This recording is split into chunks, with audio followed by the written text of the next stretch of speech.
Lovecraftian horror is the Matt Damon of video games. One minute you're playing a werewolf Souls-like investigating some hunt in the town of Yarnum. Next thing you know, you're fighting cosmic great ones and eating umbilical cords to become a slug. The same is true of Call of the Sea. What appears to be a bright first-person puzzle adventure morphs into a nightmare. That is, depending on your perspective.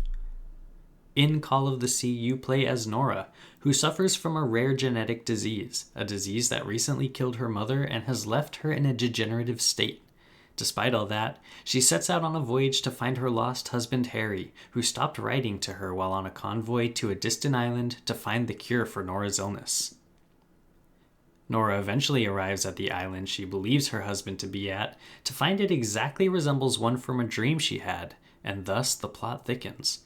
And not only that, the island seems to inexplicably cure the symptoms of her illness.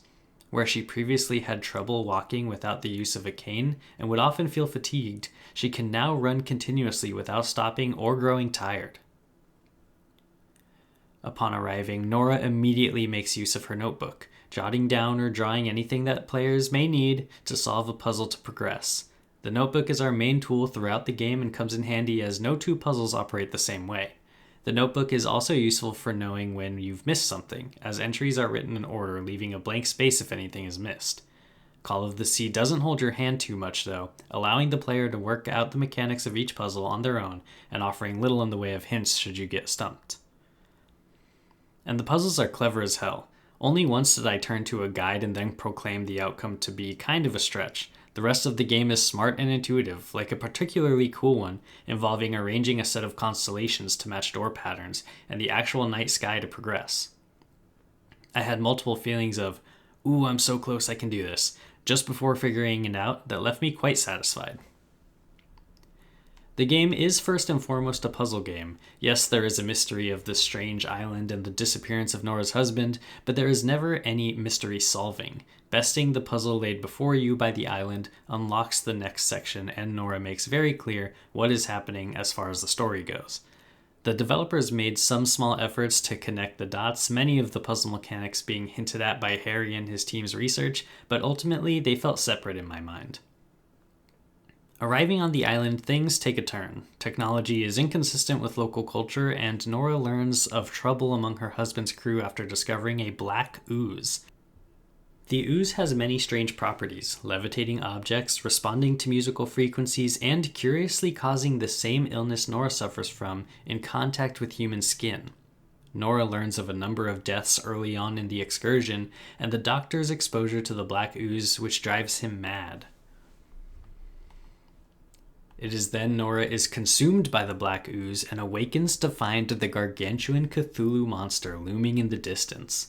As the story unravels and we learn more about Nora's relationship to the island and the mysterious ooze, we also get glimpses of Nora's relationship with her own illness.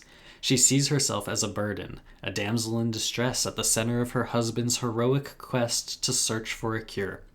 As such, Nora blames herself for the ill fate of his crew and feels obligated to find them. In one of Nora's visions, as she's walking through an apocalyptic wasteland, she starts to feel sick again. She is presented with a cane and bed, and she wholeheartedly rejects them, proclaiming, "I'd rather die than use that damned thing again," as if the use of such tools was something to be so ashamed of. Compare this to her relationship with her husband. Nora and Harry often employ the pet name Old Pal in writings, a reference to a particularly important song to them. The song My Dear Old Pal plays on a record player during one of the puzzle sequences. It is during this sequence Nora learns that Harry figures out the truth of this island, that Nora is linked to it, and the decision he makes as a result makes him understandably upset. The truth of the matter is, Nora is linked to this island by blood. Her people were the children of an elder god and thus were destined for eternal life beneath the sea. Nora and her mother's distance from the island led to their illness and her mother's death. Harry realizes this and decides to lead Nora here so she can live an eternal, healthy life, and in turn, give up a life with him. But this isn't his only realization. Nora regularly talks down to herself, usually as it pertains to her illness. She makes herself smaller while Harry sets out on a grand adventure to save her. But he realizes while on that island that Nora is special, This story is not his, but hers. In his final attempt at centering himself in the story, he lures Nora to the island to fulfill her destiny and achieve eternal life. Nora, having been deceived by her husband for the first time, can decide to accept her fate among her ancestors for all eternity, or choose a regular life with Harry where she will inevitably die. Both options lead to similar outcomes for Harry, but for Nora, the answer is life and death.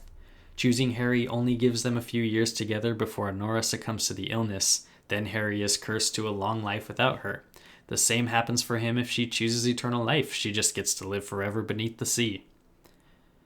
Until her experience on the island, Nora was her illness. She brings it up constantly until she gets deeper into the island, feeling healthy and free. She even for a moment forgets why she is there in the first place, and feels as if she has simply been on the island living her true life all along. She claims she feels whatever the opposite of sick is. Lovecraftian horror is often categorized by great, unknowable monsters that symbolize the feeling of fear and loneliness brought on by the realization that we are so terribly small and insignificant. That in mind, if we center Harry in this story, he is lost twofold.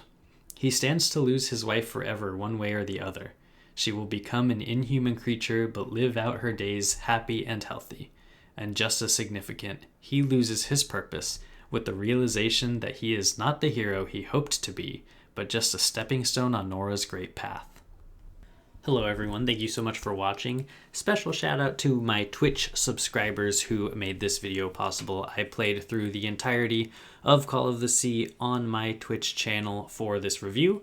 We are currently now playing Spider-Man Miles Morales, which will be the next review on this channel. If you want to watch me play that as I prepare to review it, you can go subscribe or follow at twitch.tv/JoshCVLive. You can also subscribe here to see the review as it comes out. Thank you so much. We'll see you next time.